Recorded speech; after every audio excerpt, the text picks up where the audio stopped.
Some sounds can be explained: the creak of old pipes, the groan of wood, the voices of neighbors through thin walls. But what happens when the sound you hear doesn't belong to anyone alive? Tonight's story is about a young girl who moves into an aging apartment with her mother, an apartment whose walls carry a secret no one dares to speak of. She hears it first as a faint whimper, but soon the cries grow louder, more desperate, until she discovers the horrifying truth buried inside her very home. This is the silent cry. The night was heavy with silence. Outside the cracked windows of apartment 3B, the streets were quiet, only the faint hum of a passing car breaking the stillness. The city was asleep, but 17-year-old Emily Carter lay wide awake in her new bedroom, staring at the ceiling. It was their first night in this strange, old apartment building. She and her mother had moved in only hours ago, still surrounded by half-unpacked boxes and mismatched furniture. The building had a damp, musky smell like old paper left too long in the rain. The hallway outside their unit was lit by a flickering bulb that buzzed endlessly, and the floorboards creaked as though they were protesting every step.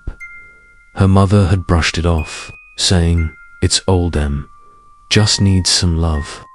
But Emily didn't like it. Something about the place felt wrong. She rolled onto her side, pulling the thin blanket up to her chin. The pipes in the walls rattled, a steady metallic clank that echoed through the apartment. At first, she thought that's what kept her awake. But then she heard it, a sound so faint she thought she might have imagined it. A creamily froze. Her breath caught in her throat. She sat up slowly, tilting her head, straining to listen. The room was dark, the only light coming from the sliver of moon that cut across her wall. She waited.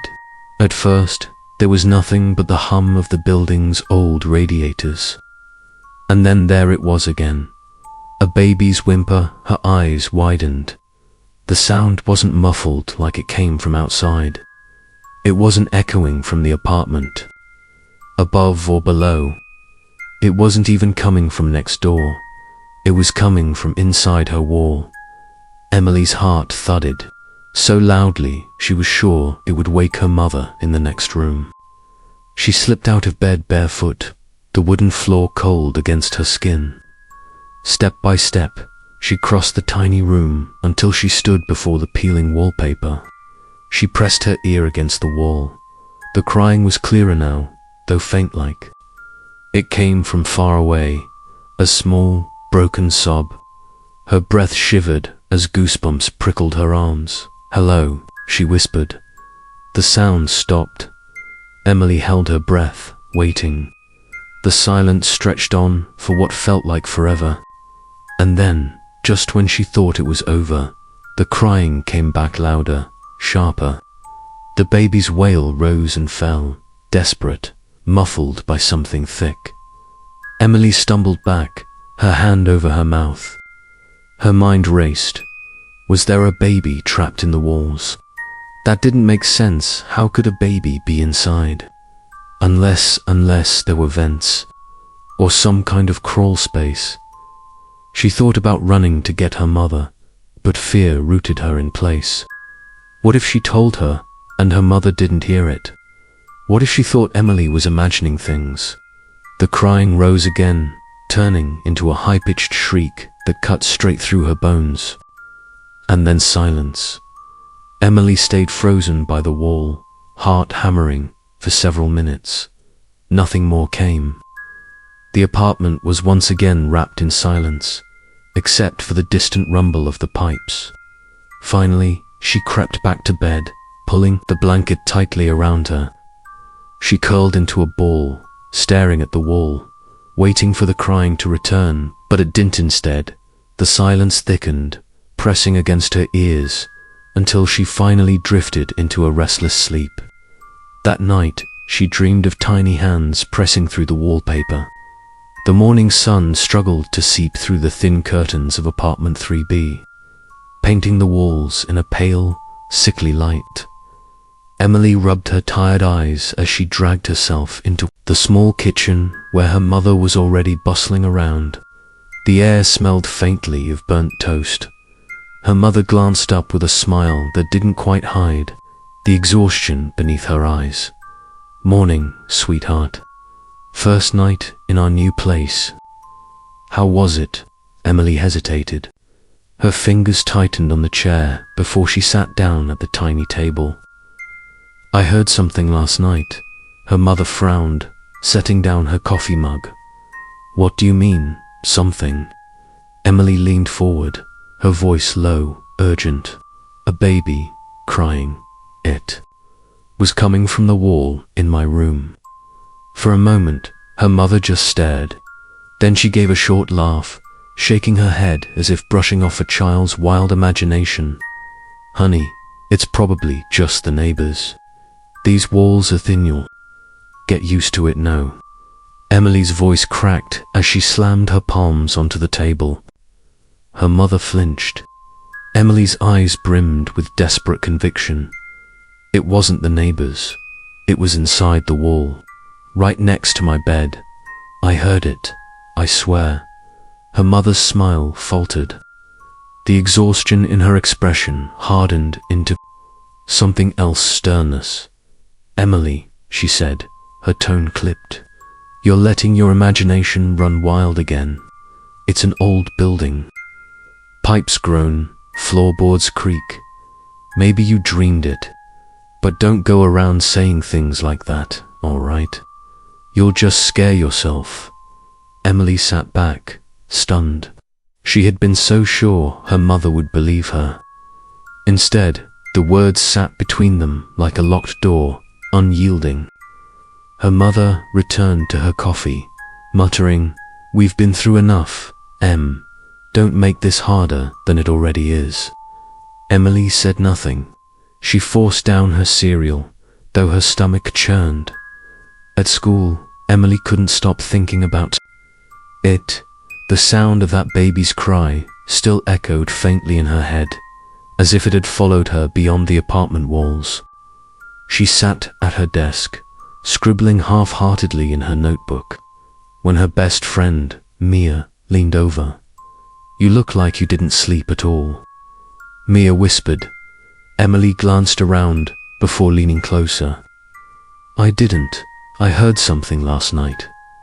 Mia's eyes lit up with curiosity. "What? Like a ghost?" Emily swallowed hard. "A baby, crying. From inside my wall." There was a beat of silence.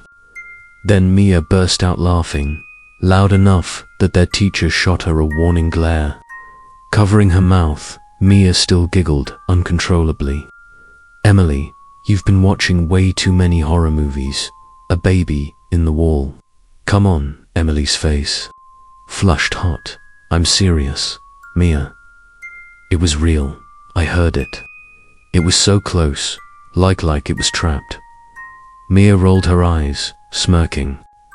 "What, you think your building is haunted? That's creepy, but also you'd be the only one who ever heard it. Don't you think your mom would have noticed too?" The words cut deeper than Emily expected. She slumped back in her chair, staring at her notebook, but no longer seeing the lines. Nobody believed her. Not her mother, not Mia. Maybe no one would.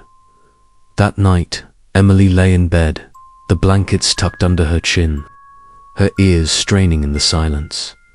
She told herself she wouldn't hear it again, that it was just pipes or her imagination, like everyone said. She tried repeating it in her head like a mantra, but sometime after midnight, when the moon was high and the air in her room grew colder, she heard it again. The criffened at first like a whimper muffled through layers of plaster, then stronger, rising into a wail that rattled her bones. Emily sat up, wide-eyed, her heart pounding. She pressed her palms over her ears, but it didn't help. The sound cut straight through her. "No," she whispered. No, the crying grew more frantic, desperate, the pitch rising higher, as if the unseen baby were choking on its own sobs. Shaking, Emily slid off her bed and pressed her ear against the wall again. The plaster was icy cold against her skin, and then Emily froze. It was soft, almost too soft to notice, but it was there, a faint, rhythmic tap coming from the other side of the wall. Her breath caught. Her hand trembled as she raised it, pressing her palm flat against the wallpaper. The tapping came again. This time, it wasn't random. It was deliberate, almost like a hand, a tiny hand. Tapping back, Emily stumbled away, clutching her blanket to her chest, her whole body shaking. She wanted to scream for her mother, but the sound lodged in her throat. She crawled back into bed instead, pulling the covers over her head. But the fabric couldn't block the sound, the crying, the tapping. She lay there, wide-eyed, until the first rays of dawn finally bled through. The curtains. Emily didn't tell her mother that morning. She didn't say a word to anyone at school. What was the point? They wouldn't believe her anyway, but deep down, she knew what she had heard. And worse, she knew the baby wasn't alone in that wall. By the third day in the apartment, Emily couldn't shake the weight of the crying that had seeped into her bones. It haunted her thoughts at school, gnawed at her during dinner, and echoed in her ears as she lay awake at night. The sound was becoming a part of her, like it had claimed her attention and refused to let go. Her mother had stopped entertaining her questions about it altogether. "Enough, Emily. We're not doing this again," she said firmly, when Emily tried once more at breakfast. "It's the neighbors. End of story." Her tone was final, and Emily knew pressing further would only make things worse. So Emily kept her silence, outwardly, but inside. She made a decision. If nobody else believed her, she would find answers herself. That afternoon, when school let out, she didn't head straight home. Instead, she lingered in the lobby of the building. The air was cool there, tinged with the faint smell of dust and cleaning chemicals. Old mailboxes lined the wall, many rusted shut, their labels faded with names half scratched off. The landlord, Mr. Howard, was at the desk, as usual. He was a thin man with watery grey eyes and a permanent scowl etched into his face. He looked up from his newspaper when Emily approached. "Something wrong?" he asked, his voice gruff. Emily hesitated, twisting her hands together. I was just wondering, are there any babies living here, in the building?" The change in Mr. Howard's face was immediate. His jaw tightened, his eyes narrowing into sharp slits. The paper crinkled under his grip. "No children live here," he said coldly. "Not anymore." Emily blinked. "Not anymore." "Drop it," he snapped, his voice echoing across the empty lobby. His expression softened just enough for him to add, "Curiosity's not good in a place like this." Then he turned back to his paper. The conversation closed. Emily walked away slowly, her heart hammering. Not anymore. The words hung in her mind like a noose. That evening, while her mother cooked in the kitchen, Emily slipped down into the basement. She had noticed the door earlier, a dented metal one beside the stairwell, marked with a crooked sign.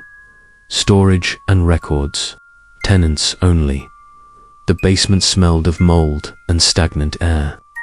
The single overhead bulb buzzed weakly, casting long, skeletal shadows across the concrete floor. Rows of shelves stretched into the darkness, stacked with boxes that sagged under the weight of years. Emily's flashlight beam cut through the gloom as she began her search. Many of the boxes were filled with old receipts, broken appliances, or scraps of paper so brittle they crumbled in her hands. But then she found a box labeled Tenant's Archive in smudged black marker. She dragged it onto the floor, coughing as dust swirled into the air. Inside were dozens of files-yellowed sheets of paper with names, apartment numbers, and dates scribbled in fading ink. Most were ordinary, people moving in and out, leases, signed, leases broken. But some names were crossed out harshly, lines slashed through them so deep they tore the page, and one name kept appearing again and again. Apartment 3B, her apartment. Emily's stomach tightened as she flipped through the records. Whoever had lived in 3B never seemed to stay long. One family lasted only 3 months, another just 6 weeks. Sometimes the papers ended abruptly, with no forwarding address, no reason for leaving, just gone at the very bottom of the pile. She found a fragile, folded newspaper clipping, yellowed with age. The headline sent a chill down her spine. Infant found dead in East Side apartment investigation underway. The date was faded, but the year was decades ago. Emily's fingers trembled as she read further.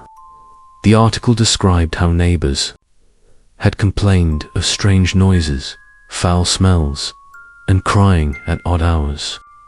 Eventually, police discovered the body of a baby hidden inside the apartment walls. The apartment number 3B. Her breath caught. The room spun. Her flashlight slipped from her hands, clattering against the floor and plunging the corner of the basement into deeper shadows. She scrambled to snatch it up, her heart racing. Suddenly, she felt the air shift, cold, heavy. The hairs on her arms stood straight. She whipped the flashlight beam around. For a split second, she thought she saw something just beyond the shelves. A figure, small, unmoving, watching. The light flickered, and the figure was gone. Emily bolted, the newspaper clipping still clutched in her fist. She didn't stop running until she was back in the safety of her apartment, slamming the basement door behind her. That night, she lay in bed, staring at the wall. Her wall, the same wall where the crying had come from. The same wall that had once hidden a baby's body. Her breath came shallow and uneven. She wanted to scream, to tell her mother everything she had discovered, but she knew it wouldn't matter. Her mother wouldn't believe her. The silence pressed in around her like a weight, and then the crying began again. Only this time, it wasn't faint. It was loud, raw, desperate, and it was coming not just from the wall, but from everywhere around her.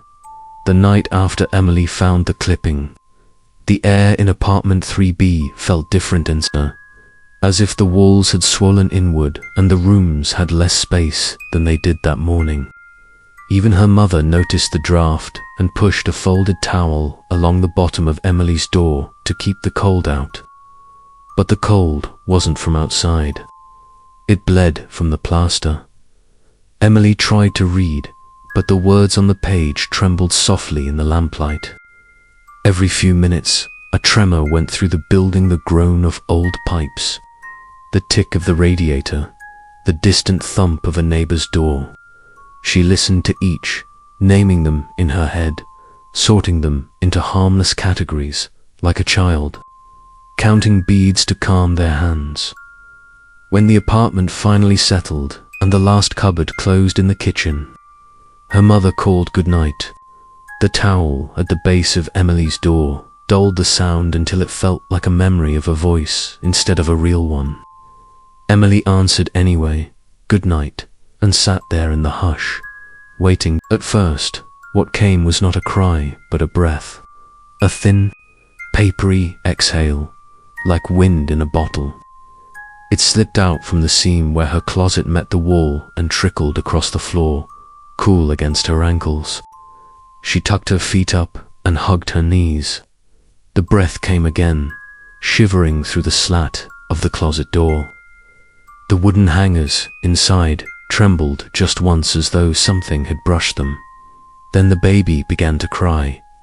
No half-heard whimper this time. No distant underwater sound. It rose clear and close from the closet wall, so near it could have been the other side of the door. The first sharp wail sliced through the room. The second seemed to tear the air itself. It wasn't loud like a siren, no. It was worse for being small. It carried the helpless pitch that sets every nerve on edge. The instinctive command to pick up, to soothe, to fix. Emily was already moving when she realized she had stood. Bare feet, cold floor, the lamplight pooling round her shadow. A cello. She whispered, hating how her voice wobbled. She touched the closet knob. The metal was icy enough to sting. The crying pressed right up against the wood. Her mind tried to imagine the space beyond. Nothing but studs and wiring and darkness, and failed. There was no room there for anyone, let alone a child. And yet, she yanked open the door. Her clothes swayed gently, though she hadn't touched them. A faint, damp smell, saw milk and plaster dusts, slid out around her legs.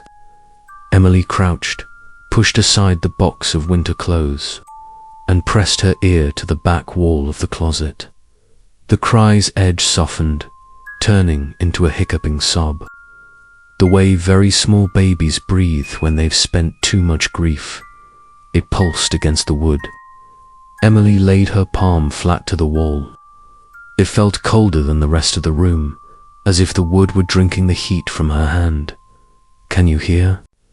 "Me," she whispered. "I hear you. I hear you. I'm here," for a heartbeat.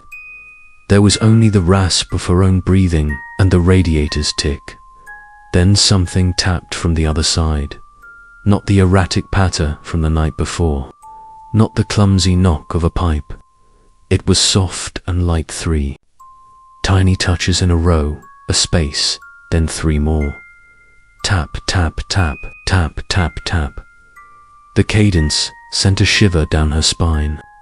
She imagined a delicate hand no larger than a plum, pressing and lifting again. "I'm here," she said, because it was all she could say without breaking. "I'm here."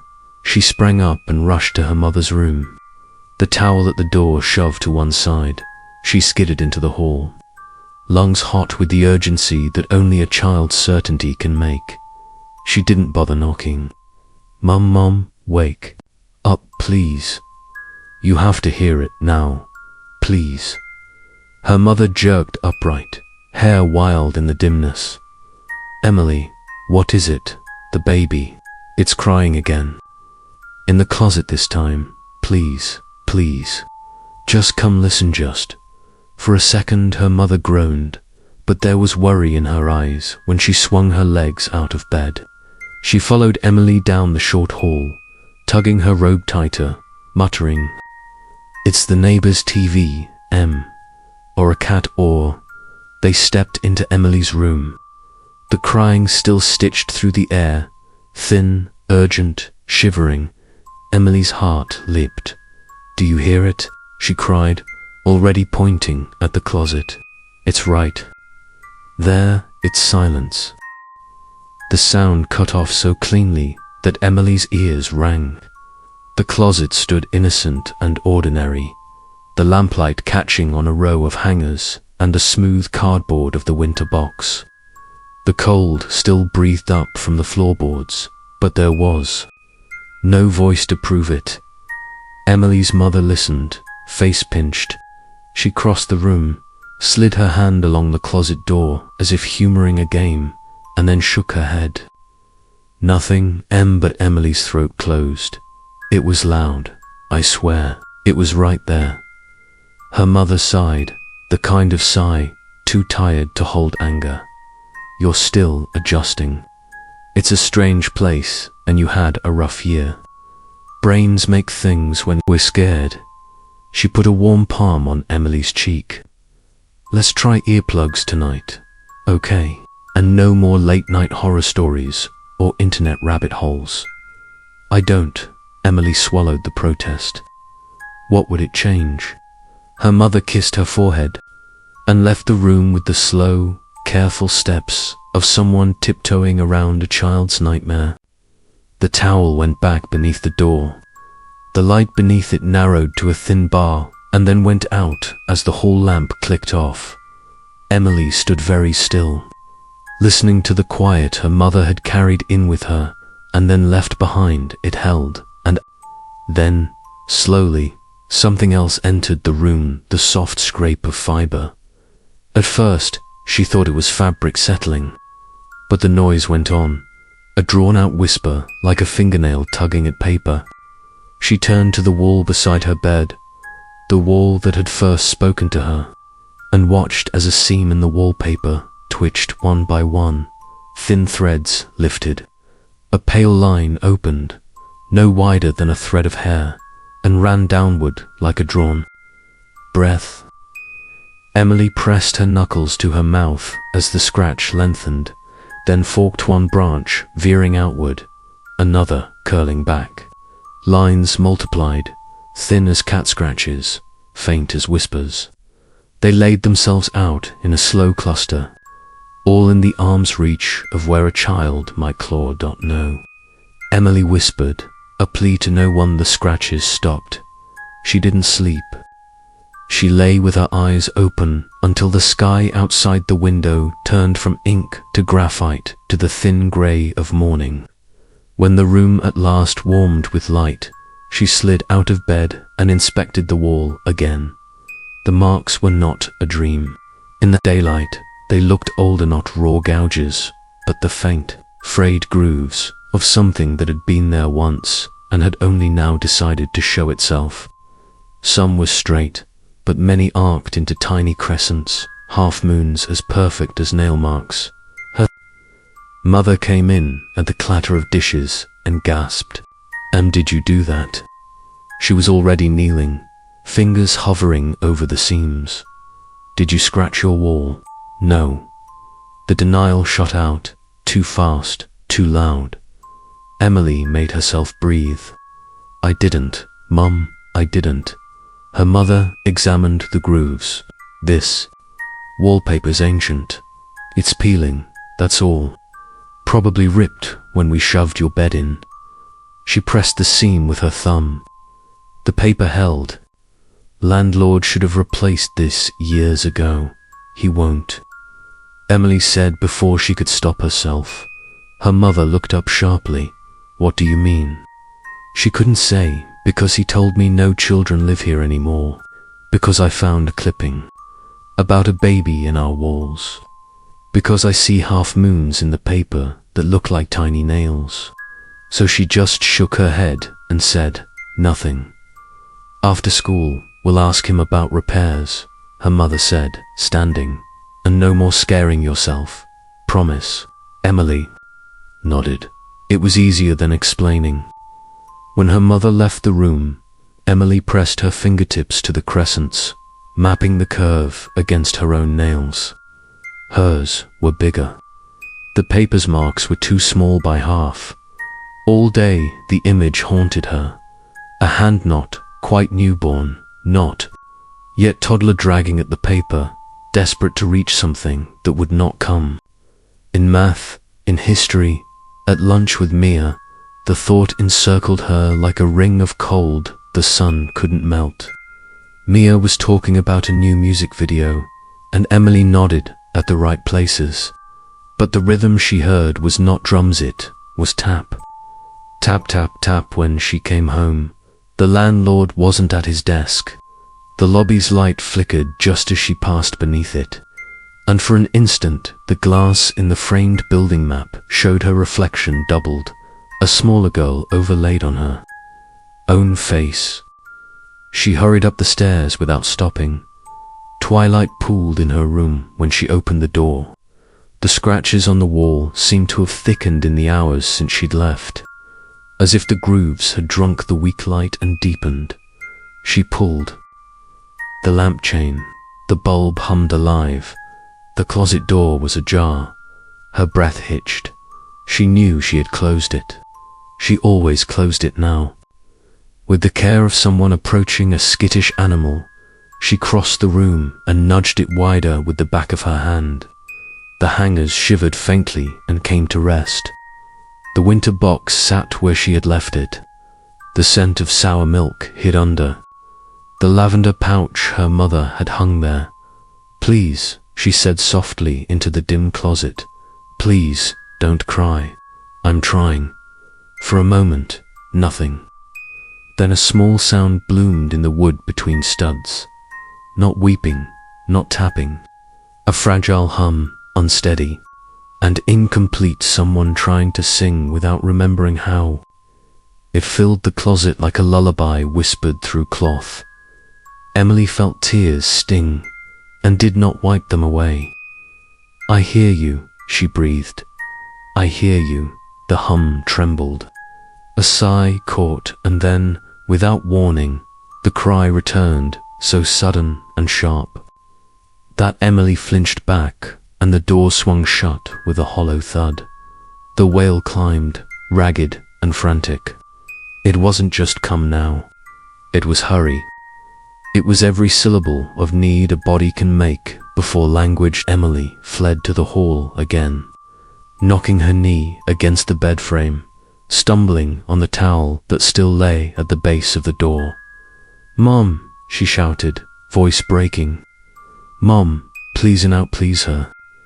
Mother met her in the hall, eyes narrowed with worry, shading into something like fear that she would not name.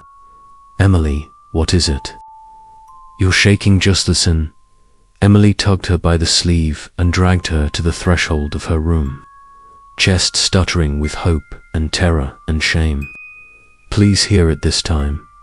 Please." They stepped in, and again, as though a hand had pressed the mute button on the world, the crying stopped. The lamp buzzed. The closet stood decorous and dumb. Only the scratches on the wall remained, bright in the lamplight, like an alphabet no one living could read. Her mother's shoulders slumped. There was more than fatigue there now. There was the soft, bruised look of someone afraid of the thing fear might do to her child. She sank onto the bed and patted the quilt. "Come here," she said gently, and when Emily sat, she gathered her in. "I know it feels real," she murmured into her hair. "Our brains can be very loud when they're lonely." "I'm not," Emily swallowed the word, because it would have cracked in the middle. She stared over her mother's shoulder at the wall, where the crescents sat in a cluster the size of a small hand. The air around the closet breathed cold again, and the lamp's hum wavered as if a draft had passed through the filament. Her mother rocked her the way she used to when Emily was much smaller, and for a minute the room was only the rhythm of comfort. When at last her mother rose, she left the door open and the hall light on. "I'll make some tea," she said. "Try to rest. We'll talk to Mr. Howard tomorrow." When she was gone, the apartment's arteries began to speak again, a far away faucet, an elevator's groan, the neighbor's footfall 2 stories up. Emily stared at the closet until her eyes watered, until the door blurred and the scratches doubled in the blur. Movement, her eyes snapped back into focus from under the closet. Door, a line of dust pushed outward, as if something inside had dragged its hand across the floor and traced the path of its palm into the light. Emily didn't scream. She couldn't find the air to do it. She reached for the flashlight on her nightstand, clicked it on, and shone the beam into the thin spill beneath the door. The dust had arranged itself into 5 small crescents, side by side, pressed into the grain of the wood. They made a hand palm down, reaching.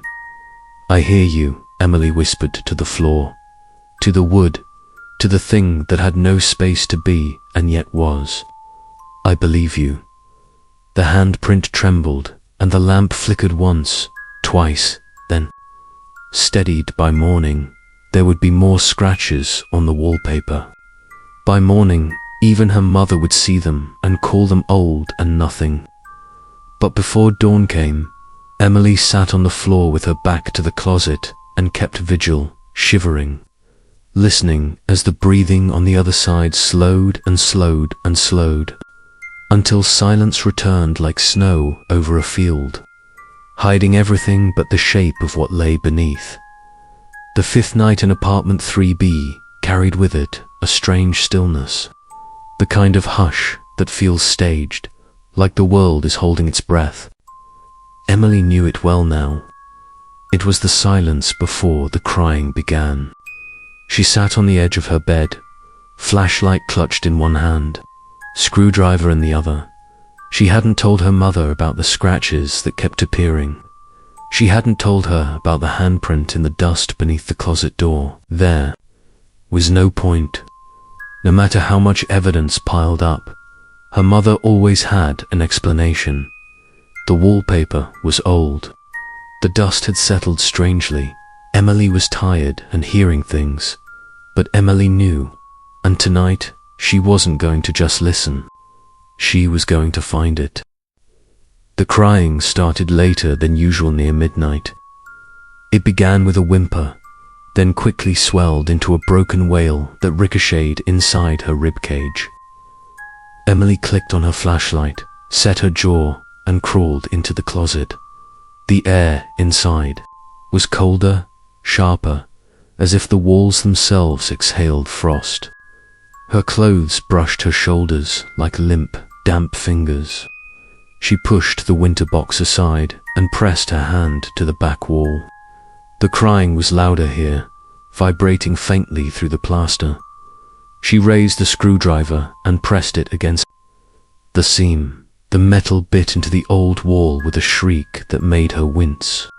Flakes of plaster rained down, dust rising into her nose and mouth until she coughed.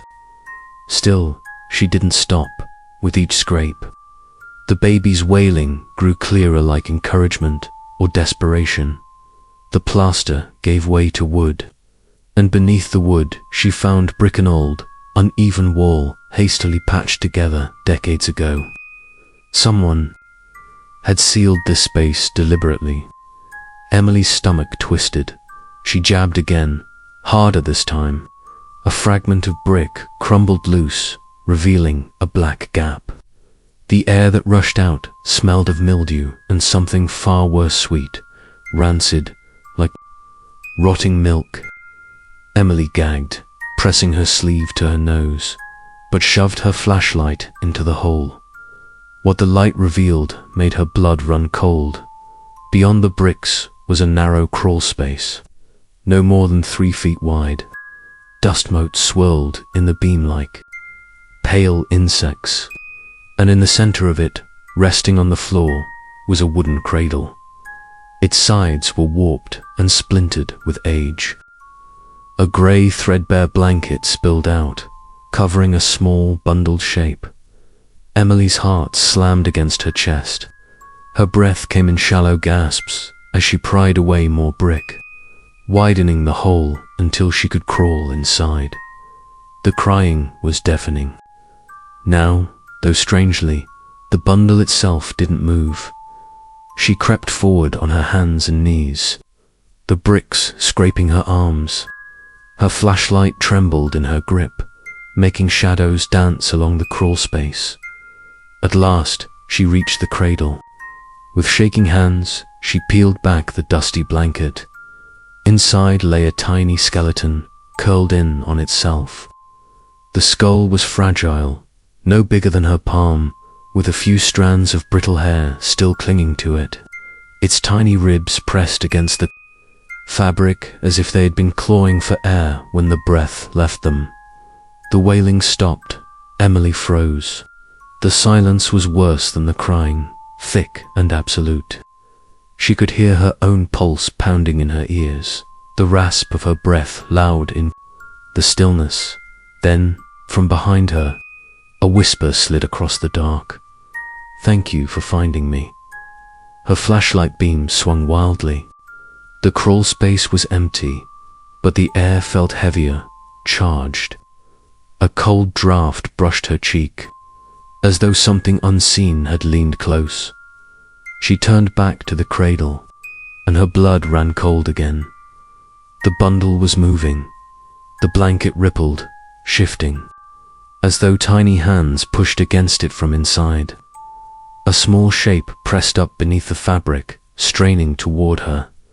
Emily scrambled back, bumping her head against the low ceiling. Tears blurred her vision, but she couldn't look away. The whisper came again, soft and broken, carrying the weight of years. "Don't leave me." The cradle rocked once, twice. Then the blanket slid aside on its own, and in the shadows of the crawl space, something small and pale began to rise. Unverified. "This is original fiction, written for your story." Emily could not move. Her body pressed against the bricks of the crawl space. Her knees scraped raw, her palms damp with sweat. The thing in the cradle, what remained of the baby, shifted beneath the dusty blanket as if life had never left it. The whisper lingered in her ear, curling around her mind like smoke. "Don't leave me." The blanket sagged inward, then rose again, tiny ridges pressing outward as though fragile fingers clawed against the fabric. Emily's chest tightened, breath rattling, but her eyes never left the cradle. Then the shape pushed higher. The blanket slipped away. A figure began to form, no larger than an infant, its body pale and translucent, its skin rippling with shadows that moved beneath it like water. Hollow sockets stared where eyes should have been, yet Emily felt their gaze pierce her. Its small mouth opened, and though no sound came at first, Emily swore she saw the scream building in its throat. When it came, the cry was unlike anything she had ever heard. It wasn't just sound, it was anguish, hunger, loneliness. The walls shook with it. The dust shuddered into the air, choking her lungs. Emily covered her ears, but it didn't help. The cry wasn't just in her ears, was inside her head, inside her chest, rattling her bones. She sobbed, "I hear you, I hear you." The crying softened. The infant ghost reached toward her with trembling, translucent hands. Not angry, not clawing, but yearning, reaching. Emily's heart cracked open. She crawled closer, tears streaking her dusty cheeks. "I'm here," she whispered. "I believe you. I won't leave you." For a moment, the world seemed to still. The air grew calm, the shadows less violent. The baby's wails faded into a softer sound, something like a sigh, something almost like a lullaby. The tiny hands touched hers, cold. So cold, but there was relief in that touch. And then, slowly, the ghost dissolved into the air, like smoke carried off by a wind. The crying ceased. The silence that filled the crawl space was no longer heavy and suffocating. It was quiet, peaceful. Emily stared at the empty cradle. The remains were still there, still fragile and forgotten, but the spirit was gone. She backed out of the crawl space, coughing as dust caked her throat. The bricks and plasters seemed to close in behind her, swallowing the terrible secret again. She crawled out of the closet, collapsing onto the floorboards. Her mother burst into the room moments later, wide-eyed. "Emily, what are you doing? What's all this noise?" Emily couldn't speak. She only looked at her mother, her hands shaking, dust streaking her face like war paint. Behind her, the closet door creaked shut. Her mother's gaze flickered between Emily, the crumbled plaster, and the layer of dust coating the room. She opened her mouth, but the words never came. "Please," Emily croaked, her voice hoarse. "We have to leave." Something in her tones, something raw, broken, snapped whatever denial her mother had clung to. Without arguing, she nodded the next morning. Emily and her mother packed. Mr. Howard stood in the lobby, watching them with hollow eyes. He didn't ask questions. He didn't stop them. He only dipped his head slightly, as if acknowledging what Emily had uncovered. They left apartment 3B behind nights past, weeks even, in their new home. The air smelled fresh, the walls were clean, and no cries bled through them. Emily's mother began to smile again. She told herself they could start fresh. But Emily's some nights, when the world was quiet and the house slept, she still dreamed. She dreamed of walls with tiny handprints pressed into them. She dreamed of a voice, small and broken, whispering, "Thank you for finding me." And though she never heard the cries again, she would always remember, always carry the echo. The cries have stopped, but the silence lingers. Emily and her mother escaped apartment 3B, but the memory of the tiny hands and the restless spirit will haunt her forever. Some say old buildings keep their stories locked away, hidden in plaster and brick. But sometimes, if you listen closely enough, the walls still whisper. If you enjoyed tonight's tale, don't forget to subscribe for more chilling stories. And let us know in the comments, would you have stayed in that apartment or run the moment you heard the first cry? Until next time, sleep tight and listen carefully to what lies beyond your walls. Good night, sleep well.